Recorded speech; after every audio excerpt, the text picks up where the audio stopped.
Angie Bettelma, des actualités unies, dynamiques et renversantes dans le journal TV. INA, plus raffiné que jamais. ITA, huilerie industrielle de Tamata, Isacham Telsulouariv. Vous présente Ni Vava. De beaux projets pour des budgets serrés. Batimax, le partenaire des bons plans. Batimax, la qualité au meilleur prix. Vous présente Ni Vava.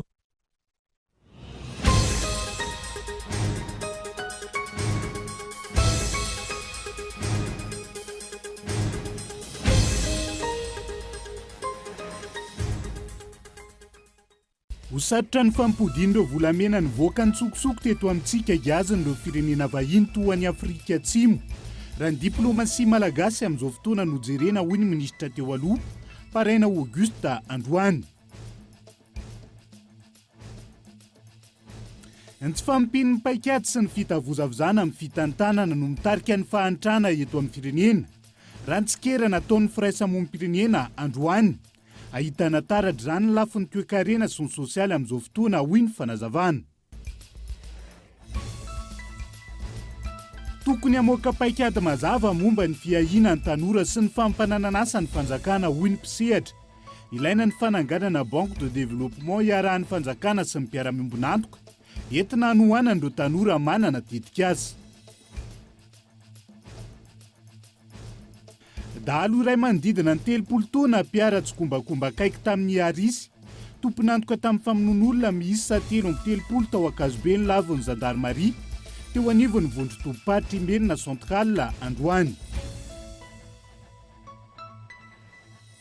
Maresaka iraisan'ny pirenena ny Sierra Leone, nidina an-dalambe ireo mponina anehoana ny tsy fifalian'izy ireo manoloana ny vidangan'ny vidim-piainana. Ny alarobia lasa teo, mpitandro ny filaminana rono namony ainy, vokatry ny fihetsiketsehana. Ny Antsiprian'izay.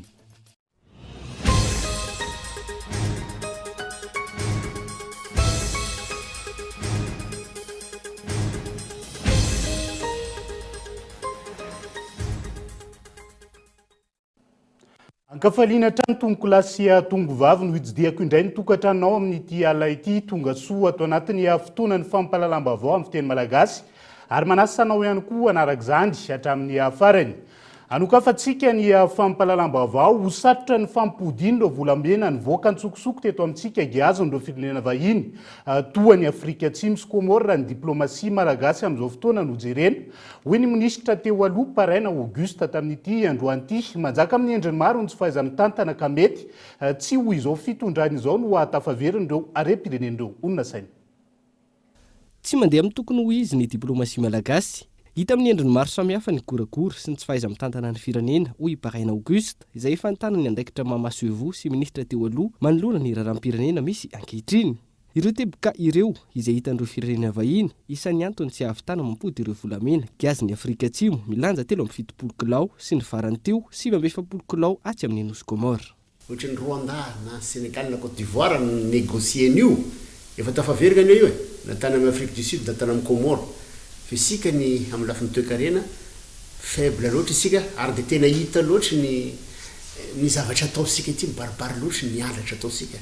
Sy azain'olo zany ny Madagasikara ny fitondrasika ny mpitondra asika ny malema asika amin'ny sur le plan amin'ny diplomatique satria amin'ny resaka toe-karena asika faible ihany koa ary avy amintsika ny ihany ny maha faible asika dia hoe anao adalainao olo averina tio ny volamena ka volamena nalefanao agny ary fantatry ny azara fa raha miverigna ety io dia mbola miolo tompona andraikisany koa mbola hazo tombona amio koa. Isika koa ny bevavy ohatra ny Komoro isika indray milaza fa mpitrosa ny Komoro tamin'ny fotoagna reka tamin'ny propagande reka ireny hoe zavatra aza atao hoe zavatra sasoresana vao teo koa isika koa mbola miteny koa fa hoe ny Komoro koa agnatina liste rouge. Raha tsy misy ny fiovam-pihetsika mahery-vaika avy amin'ny mpitondra fanjakana amin'ny fitantanana ny raharam-pirenena na ihany koa izay fitondrana andimy ka ampiseho ny mangarahara ara-pitantanana tsy ho azy ireo arem-pirenena ny ivelany raha ny fanehoan-keviny hatrany. Iverina ihany io rehefa miova ny fitondrana raha misy fitondrana vaovao eo isika ny zao kandray ambassadeur sanana asika na Afrique du Sud any chargé d'affaires ny any zay diplomatie le faiblesse de diplomatie tsika tsy manana ambassadeur tsika nany États-Unis any Nations Unies any Japon ataontsika fa hirahira ty diplomatie ty resaka bon voisinage tokony anana amin'ny resaka pays magnodidina antsika an'io na Comore zany sud Afrique du Sud koa ne voisin tsika nany nga io tokony manana an'izay fa sy azainy zany izao fitondrana zao fa azo ihany eo magnaraka any fa igny sy raha tena hoe mirindra tsara ny fifandraisana ara-diplomatique. Ankoatra izay nitondra ny faneho-keviny ihany koa ity diplomaty ity momba ny fanambarany mpitondra fanjakana izay nilaza fa tsy misy ny krizy eto amin'ny firenena. Izay ihany mahagaganara namaly ny président de la république tamin'ny farany teo hoe sisy crise eto Madagasikara izy sy misy crise fa division ny crise aminazy angamba ny hafa fa hoe rehefa mipetraka amin'ny place izy juste defa izay le stabilité koa anazy everiny stabilité n'ainy fa sy stabilité à Madagascar na stabilité ny olo fa anazy stabilité hoe raha za ihany mipetraka de stable zay dikan'izay misy ny crise ary sy adala akory le olo rehetrarehetra regny na FFKM na société civile na ny communauté internationale manao hoe mifagnatogna nareo midiscuter manao table ronde mode dialogue na concertation zay ho ataony anapetrahana climat milamigny sara alohan'ny élection fa na io urorotoka am'izao ihany iziroziro am'io tsisy zavatra ilamigny misy ny toary sy ny to après ny élection misy moa le olo mampirisiprisika anazy ao regny le pisolela koa sika sy de enao i président tiany fa le place atahorany ho very. Hatreto tsy hainy toy indreo raharaha volamena ny ampitan-dranomasina tsy fantara ihany koa izy ny hoe aiza ho aiza ankehitriny ny fanadihadiana momba ny volamena nanjavy natao ny ministera ny arenakibon-tany ny volamena izay ahafahana mifeny isandam-bola raha voatantana araka ny tokony ho izy. Fajadona sy fampiasa-kely ny ataon'ny fitondrana amin'izao fotoana raha ny faneho-kevitry ny solom-bavam-bahoaka avy amin'ny antoko mpanohitra tamin'ity androany ity. Maro ny lesoka hita amin'ny fitondrana saingy tsy afaka maneho hevitra ireo mpanohitra lazaina fa mitady toerana raha ny fanazavana trany Nelahy Rana Evson. Taoriny ny fanambarana nataon'ny filofo amin'ny tsy fisian'ny krizy eto amin'ny firenena sy ny fitakiana ny fitonena amin'ny fampandrosoana ny firenena. Nanao fanahoan-kevitra ny solombavam-bahoaka avy amin'ny antoko mpanohitra indrindra amin'ny tsindry mahazo azy ireo sy ny tsy fisian'ny demokrasia eto amin'ny firenena. Satria ianao tsy tafavoaka amin'ilay fitantanana le firenena tsy mahatanteraka rehefa mpanantenana nataonao andriamatofilo dia inona no ampiasainao zao ny atao hoe jadona ary tsy vitan'izay ihany fa atsony ny teny frantsay hoe terrorisme d'état zay zany io fietsika sy zavatra ataon'ny mpitondra fanjakana io. Ianareo mpangalam-pihinana ianareo mandraitsiraisina ianareo ary ny zavatra anankiray tena tiako amitinana an'le izy de ny hoe akoatrany hoe terrorisme d'état zao misy zao dia ny manilika ny tsy fahombiazanareo aty amin'ny fanoherana fa inona moa ny herinay lazaina fa vitsy anisa no lazaina fa zay manakatsakana amin'ny fampandrosoana mianime zay no ilanany atao hoe opposition mianime na manome aina manetsiketsika an'izany atao hoe fiainana ara-politika zany mijery satria ny ao anatin'ny fitondrana tsy misy miteny fa milaza fa mety daholo fa efa mandeha ny fampandrosoana misy ve zany ny vahoaka ange tsy adala Tsy voafeny fitondrana ankehitriny intsony ny fitantanana ny raharaham-pirenena hoy ny solombavam-bahoaka atsim ary maro ireo antoko politika avy amin'ny fanoherana no mangataka ny fikonan-doham-pirenena ho fitadiavana vahaolana sy ny fanitsiana ny lalàna mifeny ny fifidianana. Tsy ilaina ny firosona amin'izany raha toka ny lalàna no ovaina raha ny fanehoan-kevitry ny solombavam-bahoaka manohana ny fitondrana. Ny firosona amin'ny fifidianana no tena zava-dehibe ary ny lalam-pifidianana efa mipetraka sy efa vita. Fa raha ohatra misy fanakianana, misy fanitsiana tokony atao dia aroso le izy hoe zao ao anatin'ity lalam-pifidianana ity tokony hovaina fa tsy mety, zao ao anatin'ity drafitra anankiray ity tokony hovana fa tsy mety, dia aroso eny anivon'ny antenimieram-pirenena ahafahana manao fanitsiana n'lay lalàna. Zay zany no tokony atao raha ohatra ka hoe mandeha zavatra mahitsy le izy sy ny tokony ho izy. Fa ny resaka politika manko matetika misy ambadika dia zay ambadika izay mihitsy ny manahirana satria samy manana ny fomba fijeriny matoa antoko politika samihafa. Ankilany, mbola maro ny zavatra tsy mipetraka araka ny tokony ho izy izay hita taratra amin'izao fitondrana izao raha ny fanehoan-kevitry ny solombavam-bahoaka hatrany. Zay le tsy fanana n'ilay filoham-pirenena mihitsy zay le hoe profil na amin'ny homme d'état izay satria efa tsy afaka amin'ilay fitantanana ao mety ho incompétence io mety ho tsy misy ekota io tsy misy fiainona io ao koa mety fieritreretana ny tena ho main-javatra rehetra dia reny nefa ohatra no anazavako an'ilay izy ohatra hoe tany amin'iny faritra boeny iny dia ny filohampirenena no nizara ny karatany dia mipetraka amin'ny fanontania ny filohampirenena ve ny tokony hizara karatany inge ohatra ray anatin'ny maro ana maliko an'izay fanontaniana na manam-panao gazety zay hoe ny filohampirenena ve ny tokony andeha hoany fa nga tsy misy directeur régional any ny amin'ny resaka aménagement territoire na resaka fananantany tsy misy ve any gouvernora ary tsy manana ministra ve anao amin'izany aménagement territoire zany mbola misy prime ministre koa eo ambonin'izany raha ohatra ka ilaina fa ny filohampirenena ve no tsy maintsy makany tsy hijanona fa anohy ny fanoherana sy ny afitakina ny atokony anaovana ny fikoanandrom-pirenena ny antoko izay eo amin'ny fanoherana sany fanazavana ao anatin'izay vaovao mandidina ny raharaham-pirenena izay hatrany dia ny tsy fampian'ny paikady sy ny fitavozavozana amin'ny fitantanana ny firenena no mitarika ny fahantrana eto amin'ny firenena amin'izao fotoana raha ny tsikera nataon'ny firaisamoam-pirenena tamin'ity androany ity ahitana taratra izany avokoa ny lafo ny toe-karena sy ny sosialy toy ny tsy fandriam-palema natakin'ny MC Staton manoloana io ny ametrahana ny fitondrana misokatra mianta randrianaivo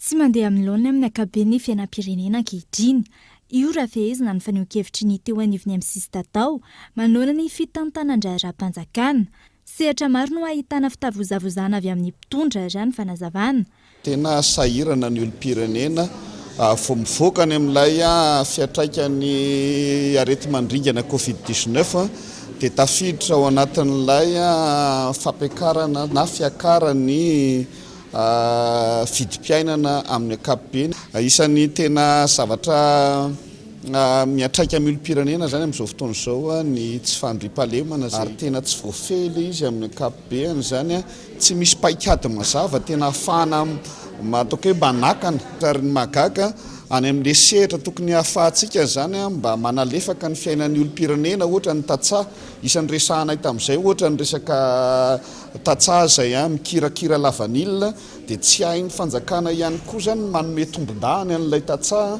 mba ahafahany miaina fa itsika zany amin'ilay paikady ahafahana manalefaka an'izay fahatrana sy ny fiatraikan'ny fahatrana zay eo amin'ny fiainan'olom-pirenena tena misy andeha ataoko hoe fitavozavozana zay mipetraka amin'izao fotoana izao ary tokony hatsaraina ilay izy miainga amin'ny fametrahana paikady mazava ny fametrahana ny mangarahara ary ny fampiarana ny fitsinjaram-pahefana tena izy no vahaolana eto amin'ny firenena takin'ireo firaisamoam-pirenena ny anatontosana fankan-kevitra maro lafy sy mitohy izay andraisana anjaran'ireo mpisehatra samihafa amin'ny fiainam-pirenena sy ny mpitondra ahafahana mandroso vahaolana ampandrosoana ny firenena raha le vahaolana mafonja aloha zany ohatra ny hoe resaka mangarahara mazava be tokony hiditsika ao anatin'ilay hoe gouvernement ouvert na hoe gouvernement misokatra fitondrana misokatra zany io misokatra io dia midika an'izay manome ny atotam-pahalalana rehetra ilain'ny mpiatsetra sy ny olom-pirenena amin'ny fitantanana ny firenena ary tsy matahotra ny manao mangarahara amin'ny sehatra indrindrandrindra eo amin'ny resaka fitantanam-bola sy ny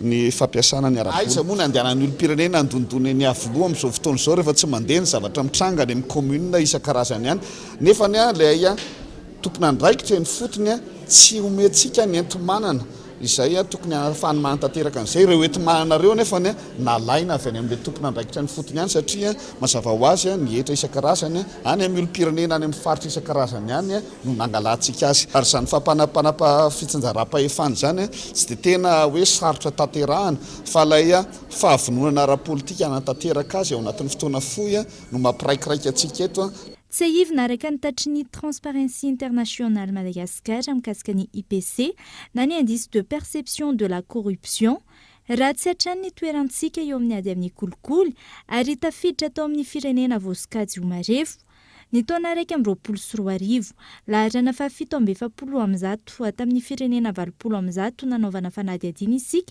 mikasika ny ady amin'ny kolikoly izay fa iray volana sisa no anana ministera ny toe-karena sy ny fitantanam-bola amin'ny fandoavana ny indemnité d'installation izay vola tokony ho azo ny mpisotro ronono ankoatra n'ilay fitambarany ka rama 12 volana angataka onitra kosa izy ireo raha toka misy ny fahatarana amin'ny fandoavan'izany ny fanefany io izay efa niato nanomboka tamin'ny taona 2024 Nampatsiahy ireo mpiasa-panjakana misotro ronono fa iray volana sisa no omena ny ministera tompon'andraikitra amin'ny fandoavana ny indemnité d'installation izay vola tokony ho azony ireo mpisotro ronono ankoatra ny fitambarany karama 12 volana araka ny lalàna izay mamaritra izany.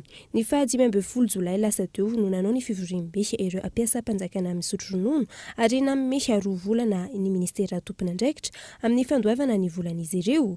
Izany tsy atao ireny ny fivoahan'ny didim-panjakana izay manafoana ny noty nivoaka tamin'ny taona 2024 milaza ny fampiatona ny fanefana ny indemnité d'installation izay tokony hositrahany ireo mpisotro ronono. Mba tsy isiny ny zavatra mety ifandonana dia ampitiavana ny nitenenanay amin'ny filohan'ny repoblika aloavy ilay vola fa manjary tsy mety satria tena kely de kely ny tampikarama raisiny isam-bolana zay tena mampalahelo tsy ampy herinandro tsy ampy tapa-bolana dia tsita ary tena betsaka na dia efa zokony aza dia betsaka ny somary eo amin'ny tokantrano misy zay niteneniny namana teo dia averinay tsara fa lalàna io ampiaro mba ifakatiavatsika fa raha sanatriny ny vava tapitra ny ray volana manaraka mialatsiny tompoko misaotra indrindra.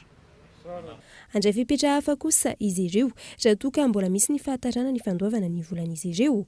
Antony efa tamin'ny taona 2024 no ho any ato ny fandoavana ny indemnité d'installation ireo mpisotro ronono. Efa mivoaka ny didy dia io didy io ho zaraina ho an'ny retraité rehetra ho entiny mangataka an'io tamin'ny mpandehanana isotro ronono ary amafisina eto raha toa ka mbola minia manao kitotono fitondrana tsy manatanteraka n'ity didim-pitsarana dia efa mitaky onitra sady zay misy dommage intérêt ho angatana amin'ny fanjakana satria reto be antitra reto elany etezana reto efa tena arak'le teny filaza nanomboka tamin'inyle nisehon'ny areto mandoza io efa marefo tompoko ary efa tena ny pension tsy mahaleo ny sarany tsy mahavita taona tsy mahasalamivary aloha.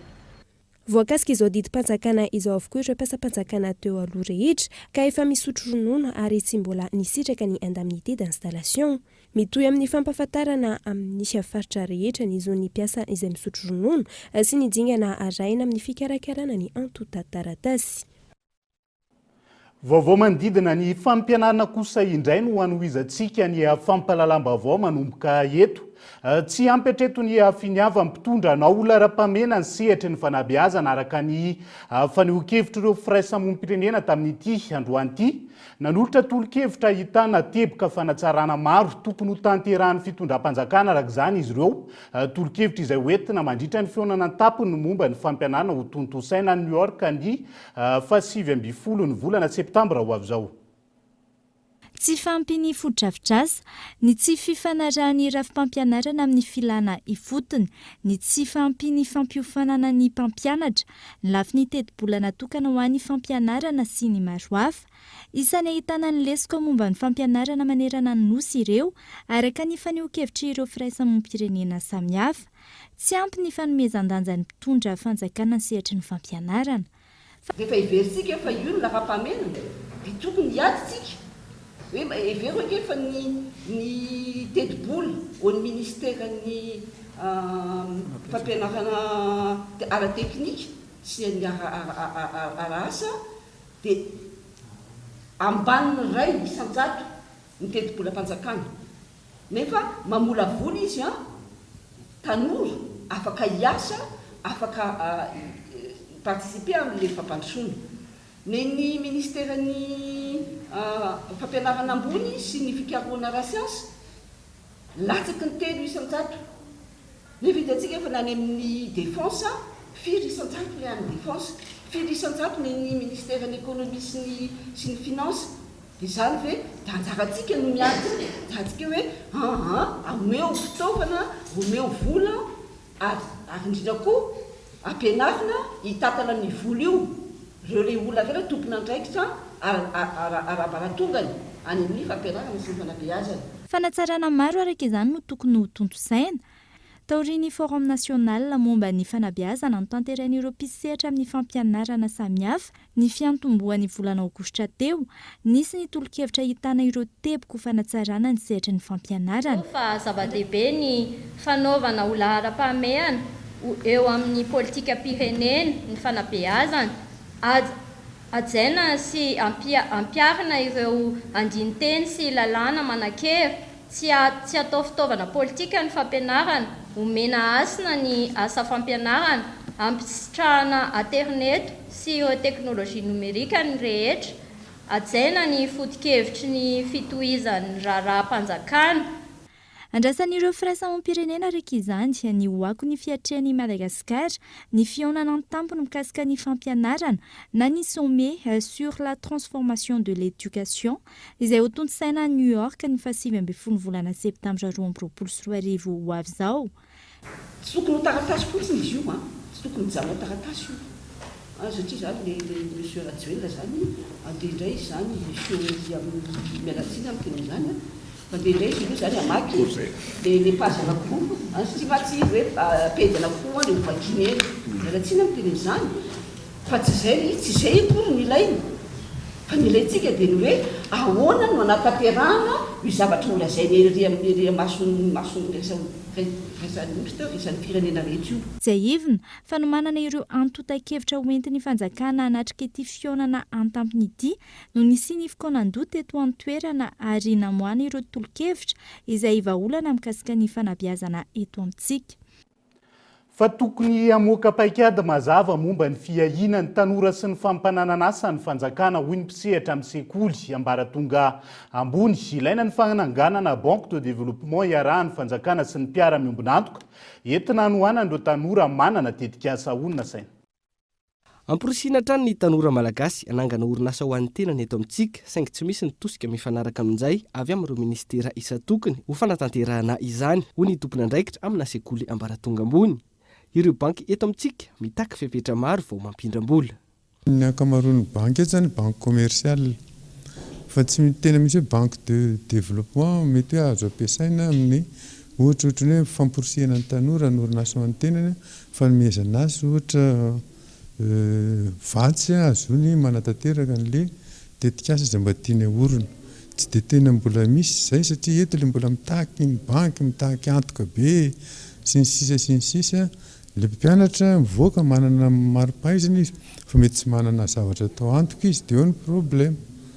Dia eo zany no mbola misy ezaka angamba tokony atao eo amin'ny fanjakana sy ireny orinasa ireny ahoana maro dia inona kokoa io koa miankina amin'ny politikan'ny fanjakana hoe tokony isy zany hazava tsara amin'ny tanora hoe zao no tetikasany ataontsika hoe ny tetikasa ny fanjakana dia arakarak'izay no ijeren'ny tanora aiza ho aiza no aleko. Tokony ifanindran-dalana amin'izay ihany koa ny fampifanarana ny fampianarana amin'ny filan'ny asa raha ny fanazavana hatrany. Le fampifandraisana ny fampianarana amin'ny tontolon'ny asa. Tokony isy ihany le hoe observatoire izay mampafantatra ny hoe inona avy ny tontolon'ny asa izay tokony anofana ny université mpianatra zany. Toerana anankiray ahafantarana hoe izao no sehatra asa misy eto amin'ny firenena. Ny somary manahirana tokoa hoe samy manao ohatra momba amin'ny fitantanana daholo ny université rehetra fa ho aiza izy rehefa avy eo. Sekoly zany tsy voatery aty amin'ny université fa nataontsika hoe manomboka any amin'ny lycée technique na any amin'ny secondaire azy izay tokony amboarina fa tsy ho général be io dia fa tokony hanomana ny ankizy hoe hisehatra amin'ireny totsika hoe mety hoe karazana asa tsotsotra kanefa mila fahaizana ilay izy ohatrany hoe afaka manorina orinasa izy momba ny jono ohatra. Manomboka amin'ny ambaratonga fototra hatrany amin'ny ambaratonga ambony ilana fanavaozana tanteraka saingy tsy tokony atao ankamena na fanatanterahana azy tsy isiany andrakandrana ho hiatrany ny faneokeviny. Ao anatin'izay tontolo ny fampianarana izay hatrany dia mitombo ireo ray aman-dreny mihazakazatra ka manoratra ny anaran-janany any amin'ireo sekolim-panjakana ho an'ny taom-pianarana 2022 3 Antony ny fiakarany vidim-piainana izay tsy afahana mandony sara mpianarana isam-bola ntsony hoy ny fikambanana ray aman-dreny na mpianatra nanaovana fanadihadiana ny isan'ny mpianatra azo raisina eny anivony ny EPP sy ny maro hafa eto amintsika izay mbola voafetra ihany raha ny fanadihadiana fity nokolona.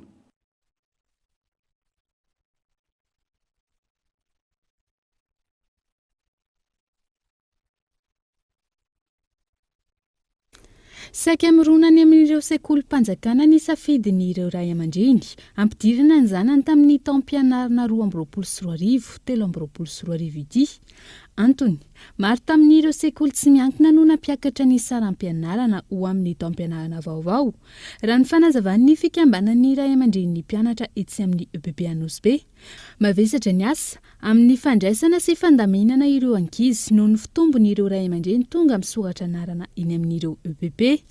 Raha hitako amin'izao aloha zany tena miakatra mihitsy ny tany eo. Tena hita mihitsy zany fa miakatra ny vidim-piainany. Dia milasa mirona any amin'ny sekoly mpanjakana daholo zany ny ray aman-dren'ny mpianatra.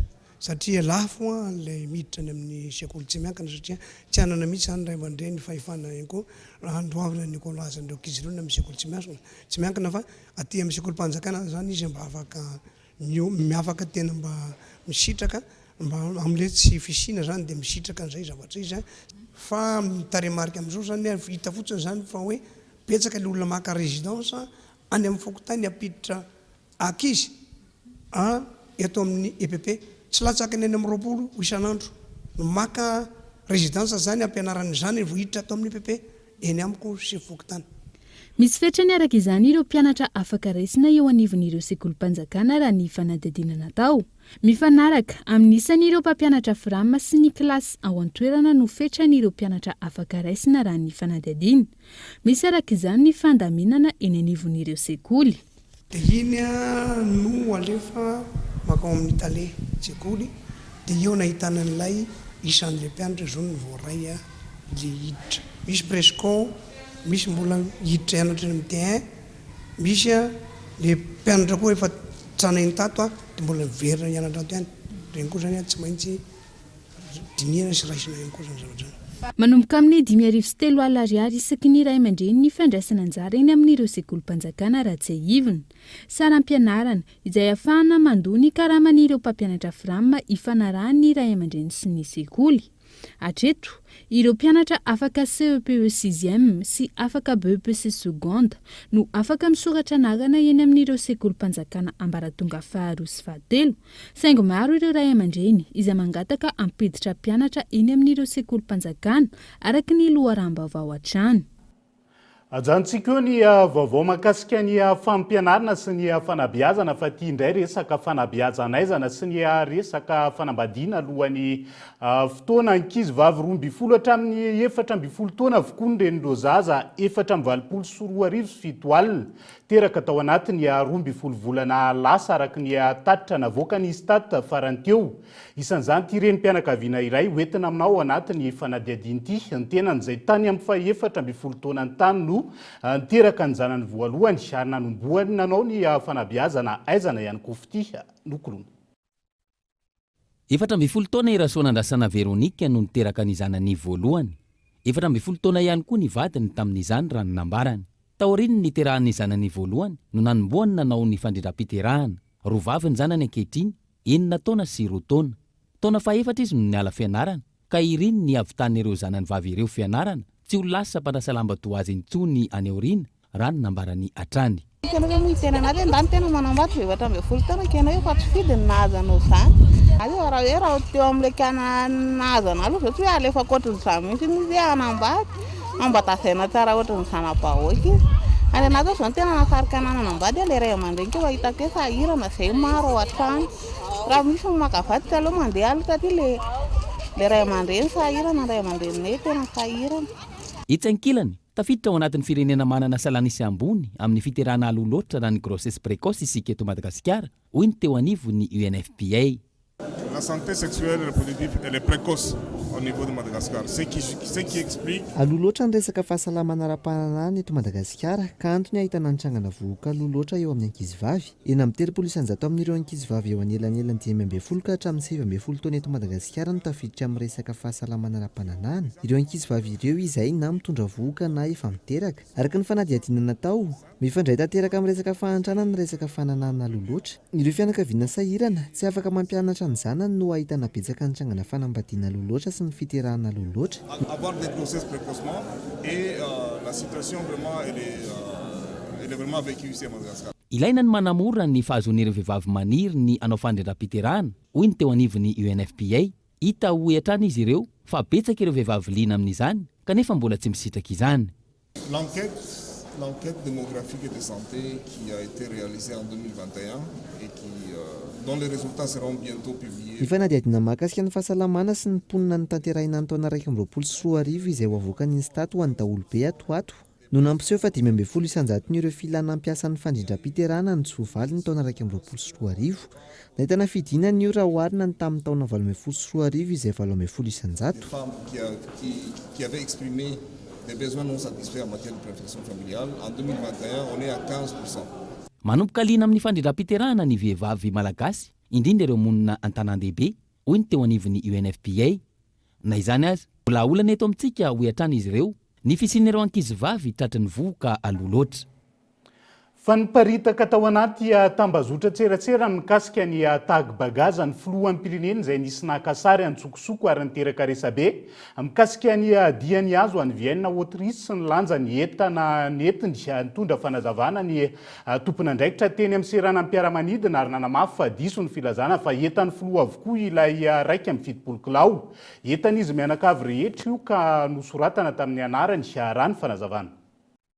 Tompoko izany no agent enregistré ny famille présidentielle andeha ho an'ny Paris Charles de Gaulle omaly 9 août tamin'ny MD 050 nanaovana enregistrement nampidirana amin'ny bagage voalohany hatramin'ny bagage fahaefatra nampidiriko tamin'ny anaran'ny président. Voalohany indrindra aloha ny bagage nampidiriko une pièce de 27 kg, izy manana droit 32 kg.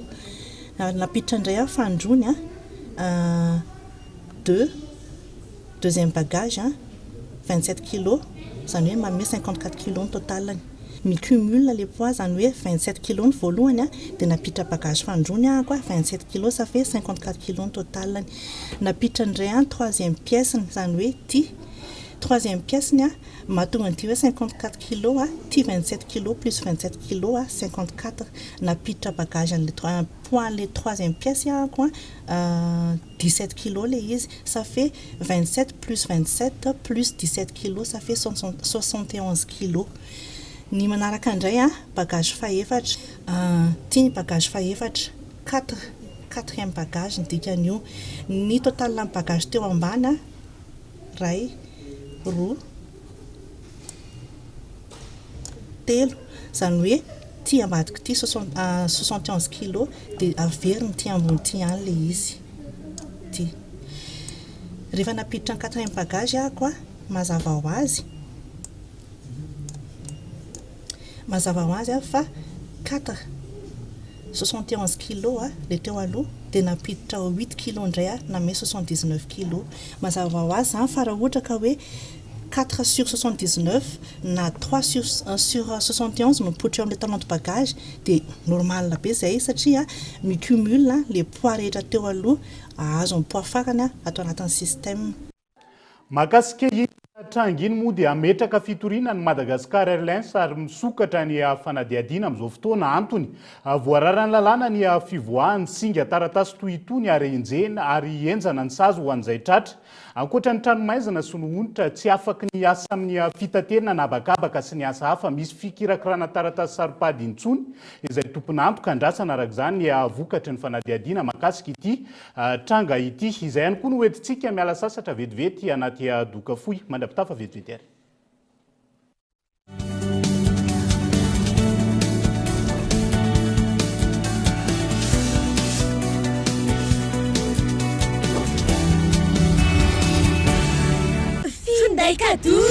Promo miampy bonus hatrany ho an'ny fialan-tsasatra. Fihenam-bidy manomboka amin'ny 5,000 isanjato amin'ny finday Telma, FM Prime, Legend Max, Wikif Max 4G sady miaraka amin'ny bonus data ialana voly sy zarana ny soa amin'ireo akaiky anao. Tonga vahaingana eny amin'ny Telma Shop hanjifa an'ilay ho anao.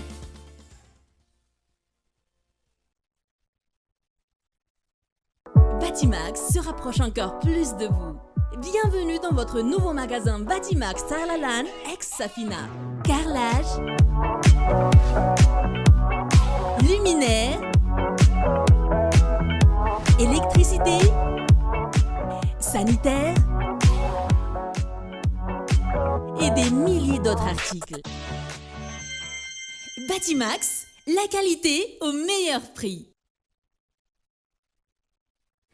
Ina dia vita amin'ny soja voafantina mba hampatsiro ireo karazan-tsakafo karakarainao. Ny menaka Ina dia ahitana oméga 3 sy oméga 6 ary ara-pahasalamana no notrikaina entin'ny soja. Ina ilay menaka manome tsirony nahandronao isan'andro.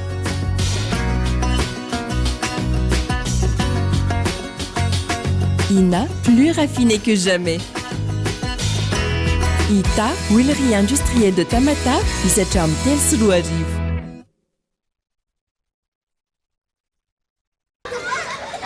Vacances amin'ny live be miaraka amin'ny Canal Plus. Hatramin'ny 2 aogositra, mahazo fanomezana tsy mampino rehefa manao réabonnement amin'ny formule ambony no misy anao amin'izao. Raha toka abonné tonga soa ianao, manaova réabonnement access ary mahazo évasion mandritra ny 30 andro. Raha abonné access ianao, manaova réabonnement évasion ary mahazo évasion plus mandritra ny 30 andro. Ary raha abonné évasion ianao, manaova réabonnement évasion plus, tonga dia tonga Canal Plus avy hatrany no azonao mandritra ny 30 andro. Kaza miandry latsony e, atao viangana réabonnement.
Mamenina ny araba-trano tomboko lasy tongo vavy tonga soa ato anatin'ny tapany faharoa amin'ny fampalalam-baovao amin'ity ala ity.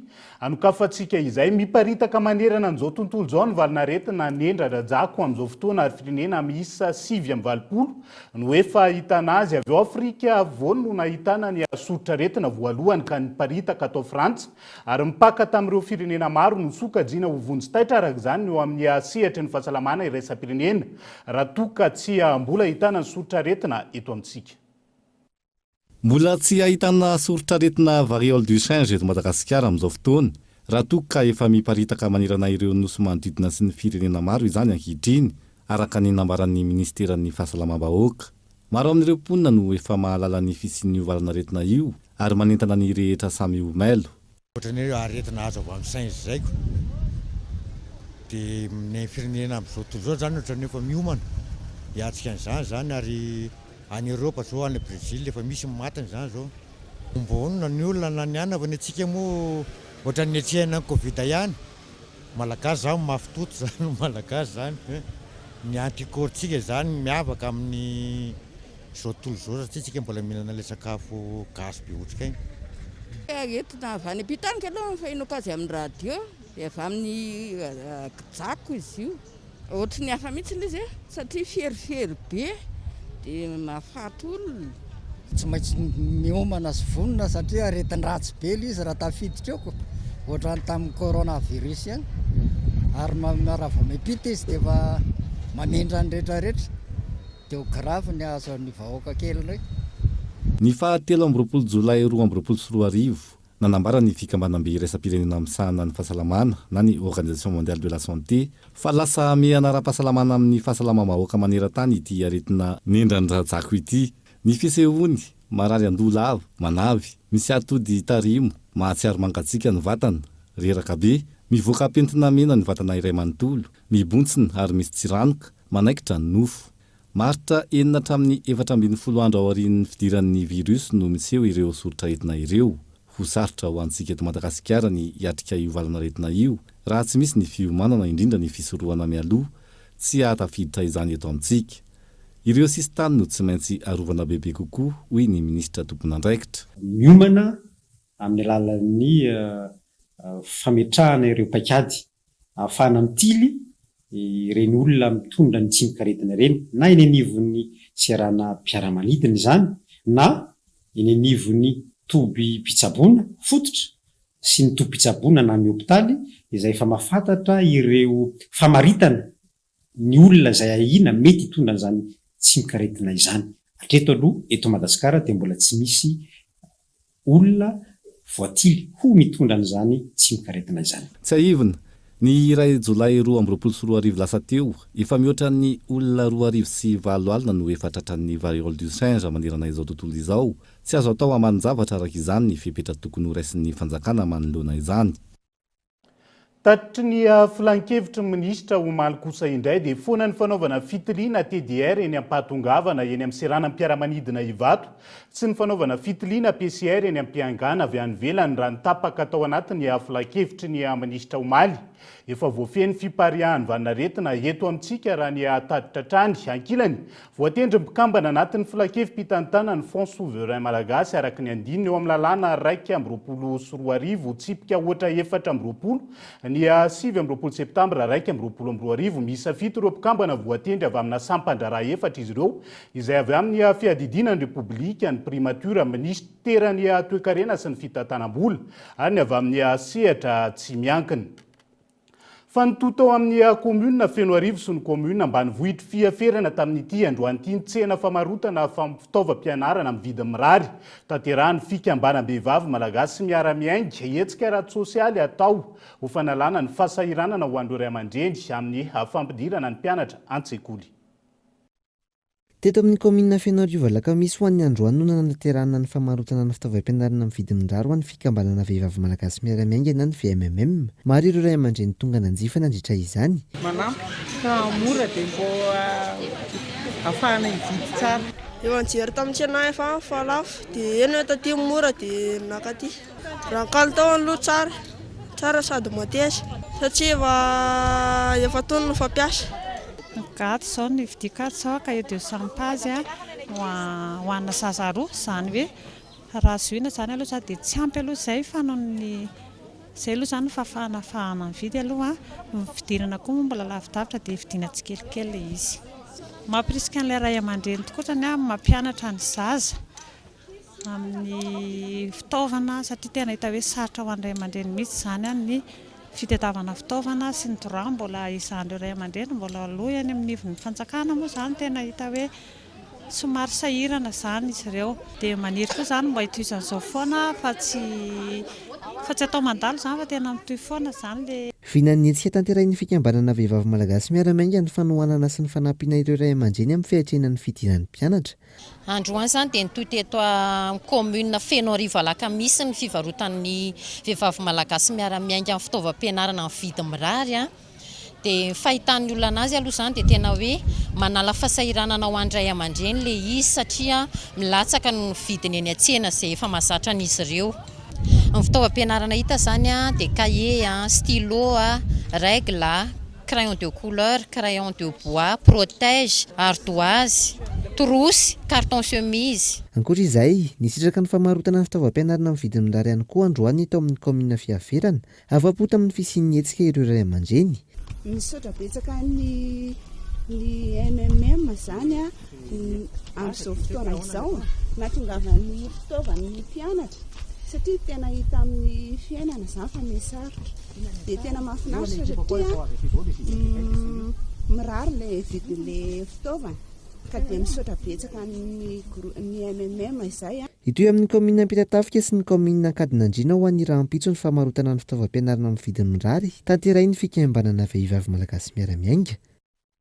Trangam-piarahamonina kosa indray dia nisokatra nanomboka omaly ny fanadihadiana mahakasika ny antony nahafatesany Andriatanjaka Bienvenue ilay miaramila zazavao maty tao Tsaralama ka Ambohijanaka ny aliny 2 aogositra ifony 3 aogositra lasa teo.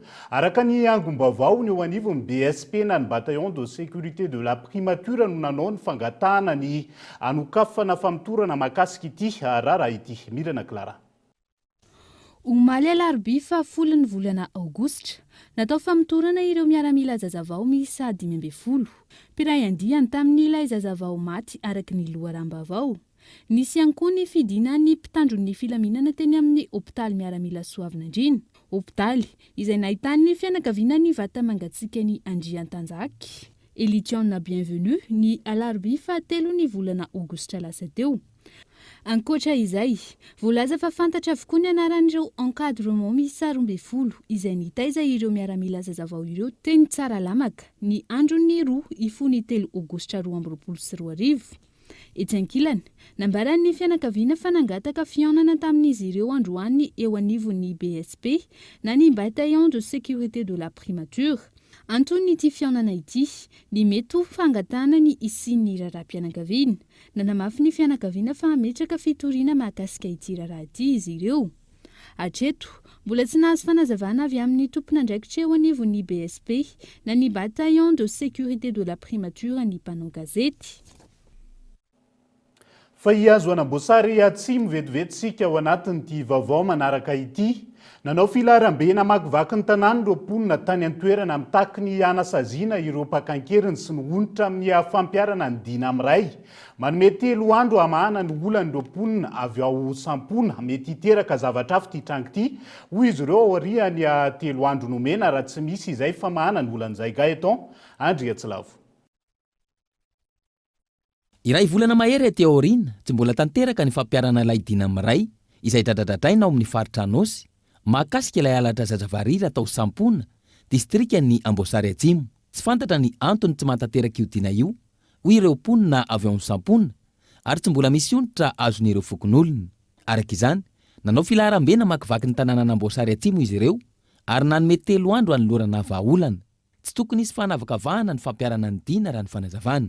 Izahay Andriamatoa Filoha dia magnome 3 jours raha tsisy vale après 3 jours dia hialatsiny fa hisy adifoko fa potepoteka satria ty lalana ty dina miray ty natao hoe zendaty manambolinahitsy fokosinera ty napitangana le dina miray na joro areo fa raha ohatra ndaty ambane de sy mihatra le dina ka miangavy Andriamatoa Filoham-pirenena mandraesa fepetse ianao azafady na ny premier ministre fa raha tsy tonga eto nareo de mialatsiny après 3 jours fa hisy ny adifoko. Andriamatoa district fa tsy mandray andraikitra sy préfecture sy gouverneur sakto. Ny farana tao amin'ny Braony district ny filaharana ka narahana kabary fandimbiasana. Samy nanamafy ny fitakiana ny fampiarana ny dina amiray ny rehetra. Hoely ty mpanao fanjakana etoa le manao fiantsoana amin'ny mpanapahefana ambony ny minisitra ambony agny ny valy ny Andry Rajoelina izay tena anao fitaraina agny fa satria tena manahelo bera ny biby angalarin'olo misy fomban-drazana tao. Ny zanako zany nao nangalary fa tsy misy fomban-drazana tao. Ohatra raha alika zany ty fagnatiagna fa tsy manan-draha. Mbe tsy koa tagnombako nangalariny voaloha nangalariny koa ty ny zanako. Ratsy ivona, vola 2 ariary sy omby misy 7 nampandoaviny dina amiray ao Amboasary sy sampona. Ilay voaroaroy ho nakankeriny ilay zazavariry atao sampona. Ny 7 Jolay lasa teo ary tratra ny 13 Jolay. Nanaiky ny andoha io dina io ny ray tamin'ireo olona tratra. Ny 3 ambiny kosa tsy nanaiky andoha izany. Atreto, samy tsy nisy nandoha ny onitra napetraky ny dina, na ilay nanaiky na ireo tsy nanaiky andoha. Ka antony mahatonga ireto mponina avy ao sampona ireto, anao izao fitakiana izao. Andrasana ny mety ho toy ny toetra rà. Ao anatin'izay fitakiana samihafa izay hatrany fa hiverina eto Andrenivohitra isika ary azo an'Andravoahangy. Tsy ekena ny parking nandoavam-bola hoy ireo mponina eny an-toerana izay nilanja sora-bavety tamin'ity androany ity. Raha ny fitarainan'izy ireo vola be no takiana ka tsy araka intsony amin'izao fotoana mahasatotra ny vidim-piainan'izao Gaeton Andry Atsilavo.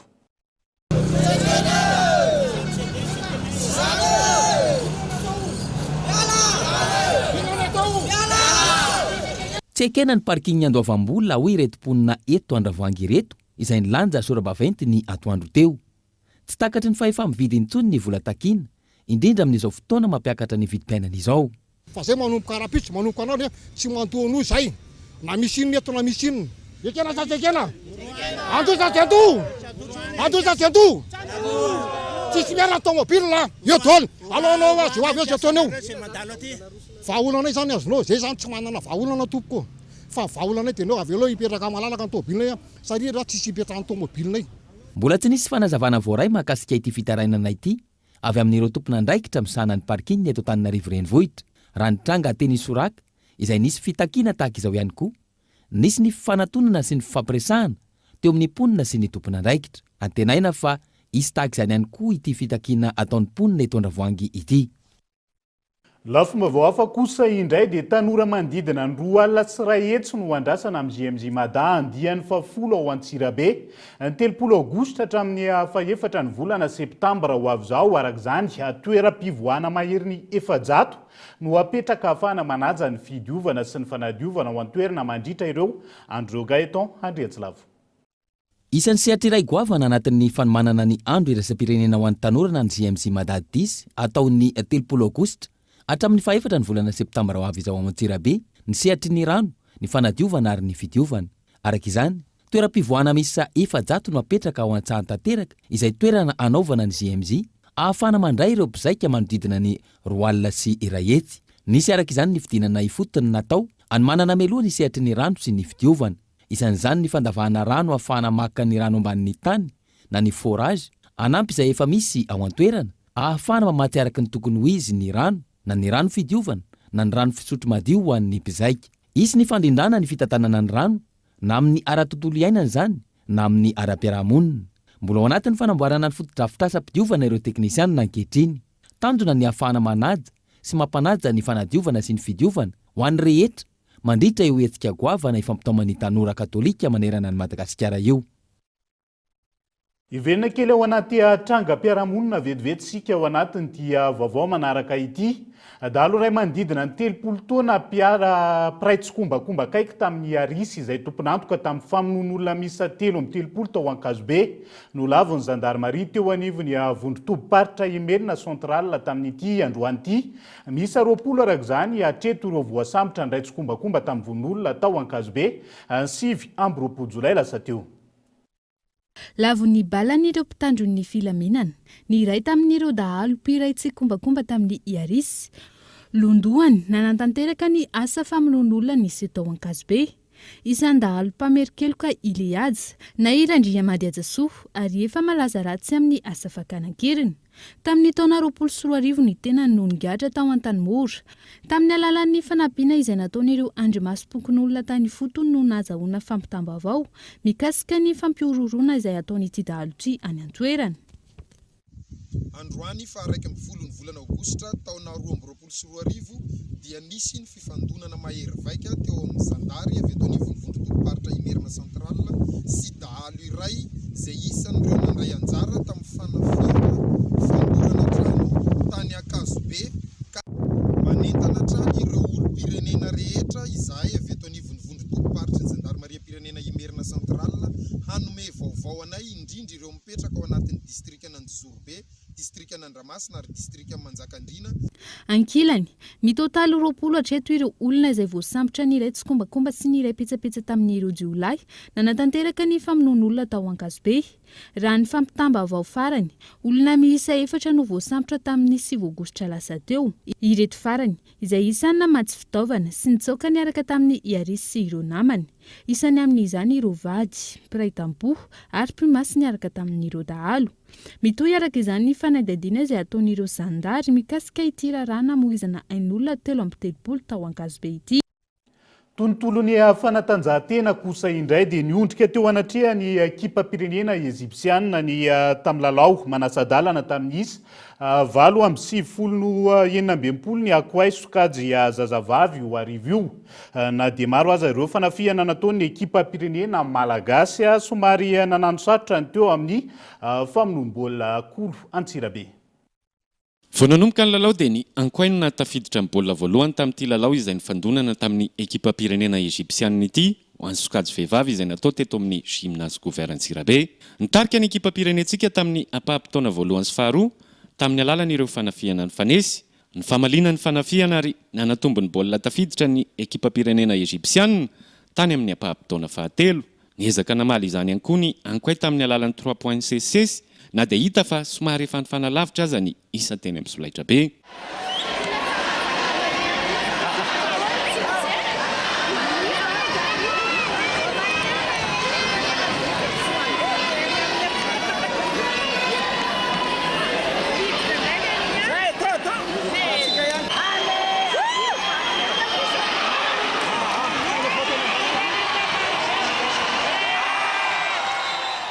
Teo amin'ny ampampitona fahatelo no tsikaritra fa nanatombo teo amin'ny fanafiana ny ekipa-pirenena Egyptianina ary nitombo ihany koa ny baolina tafiditra izy ireo.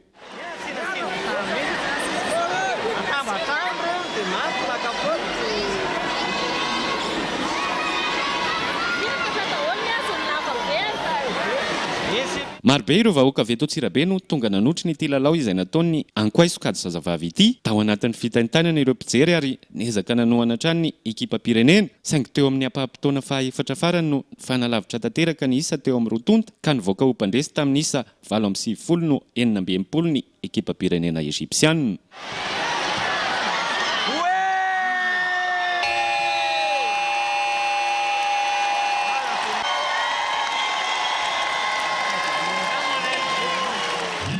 Na dia teo aza ny faharesena dia tsapa fa nanao ny aintsy ho zavatra ny Ankoay nanoloana ny ekipa-pirenena Egyptianina. Maresaka iraisan'ny pirenena ny Sierra Leone nidina an-dalambe ireo mponina anehoana ny tsy fifaliana izy ireo manoloana ny vidanga ny vidim-piainana. Ny alarobia lasa teo mpitandro ny filaminana misy aronona mony ainy vokatry ny fihetsiketsehana. Ny fanandrana tamin'ireo mponina nidina an-dalambe ireo mpitandro ny filaminana tao Sierra Leone ny alarobia lasa teo. Nidorabaty sy nanipy hazo tamin'ireo mpitandro ny filaminana ireo mpitokony. Nanipy bomba mandatatra masy kosa ny nataon'ny mpitandro ny filaminana teo anatrehan'izany. Tsy manana fahafahana ny aneho hevitra izahay hoy ny nambaran'ny vehivavy iray tamin'ireo nidina an-dalambe. Tsy misy na dia kely aza fananjana ho anay vehivavy hoe hatrany izy. Miba tanteraka ny arikarenay ary tena lafo dia lafo ny vidim-piainana. Ity hetsy-bahoaka ity izay nitarika fahafatesan'olona maro ka anisan'izany ny fahafatesana mpitandro ny filaminana miisa 2. Etsankilan'izay, maro tamin'ireo nidina an-dalambe no nitaky ny fialan'ny filoham-pirenena Julius Maada Bio eo anatrehan'izany. Nametra ny ora ahafahana mivezivezy ny fitondram-panjakana ka manomboka amin'ny 3 ora hariva ka hatramin'ny 7 ora maraina no tsy ahafahan'ny mponina mivezivezy. Notapahin'ny mpitondra ao Sierra Leone ihany koa ny interneto nandritra ny ora maromaro tamin'ny alarobia lasa teo. Nanamafy ny teo anivon'ny gouvernementan Sierra Leone fa hiezaka hitazona ny filaminam-bahoaka sy ny fananjanan'ny lalàna mba ahafahana miaro ny zo fototry ny mponina. Mavesatra ho an'ny firenena ao Sierra Leone ny vokatry ny fandalovan'ny valanaretina Covid-19 sy ny ady ao Ukraine. Tafiakatra 700 ny fiakaran'ny vidim-piainana tao anatin'ny volana vitsivitsy izay. Eo anatrehan'izany, ny antso fitoniana sy fifampiresahana ny firenena mikambana. Dia izay ihany koa no manakatona ny fampalalam-baovao amin'ity ala ity ankasitrahana hatrany ianao ny safidy ny fahita lavitra koa tao anatin'izay ora ray latsaka minitra vitsy ny tondrana ny fampalalam-baovao izay ary mbola anasanana ao hatrany tsy hisaraka aminay veloma tompoko.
De beaux projets pour des budgets serrés. Batimax, le partenaire des bons plans. Batimax, la qualité au meilleur prix. Vous a présenté Nivavo. INA, plus raffiné que jamais. Ita, huilerie industrielle de Tamata, Isacham Telsruariv. Vous a présenté Nivavo. 5G Batelma, des actualités uniques, dynamiques et renversantes dans le journal TV.